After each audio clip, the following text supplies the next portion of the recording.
Hi, this is Tessa and welcome to 20 with Tessa, which is going to be a series of 20-minute videos that are going to cover a variety of topics of general interest to genealogists and of specific interest to individuals who are conducting one-name studies, either on their own or through the Guild of One-Name Studies.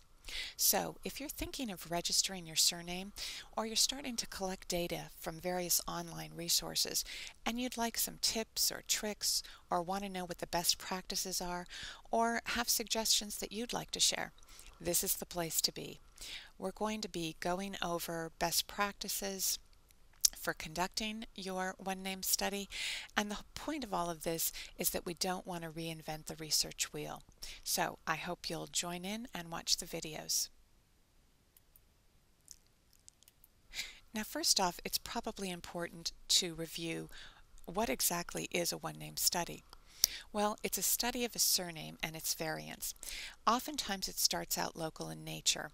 You start out studying your own surname, and you do this in your town or your state, or perhaps even as large an area as your own country.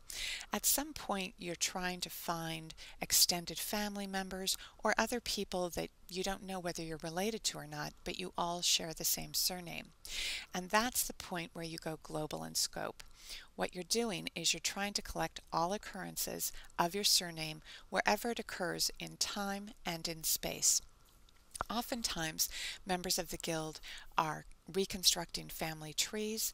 They map migration of the surname, where it originated, where it traveled to, and where it is today. Many members of the Guild are heavily involved in DNA studies. Now, the point of the surname research is to try and find the earliest records in order to find the origin and the meaning of your surname.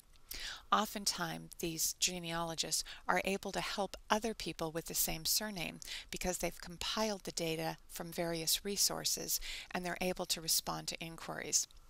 Another thing that's really nice is if you contact a Guild member who's doing research on your surname, oftentimes you're able to assist them by providing additional information about your own family surname, as well as perhaps assist with the study.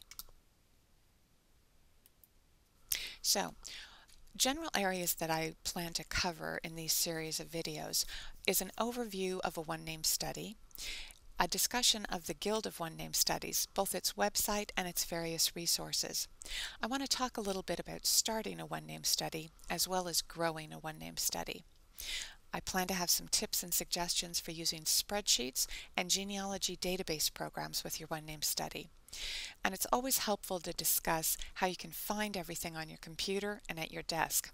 Basically, how to get yourself organized. In today's world, it's really important to use social media with your one-name study and with your genealogy in general. So we're going to discuss a little bit about Facebook and Google+. And finally, and probably most importantly, we're going to talk about gathering data at various online websites.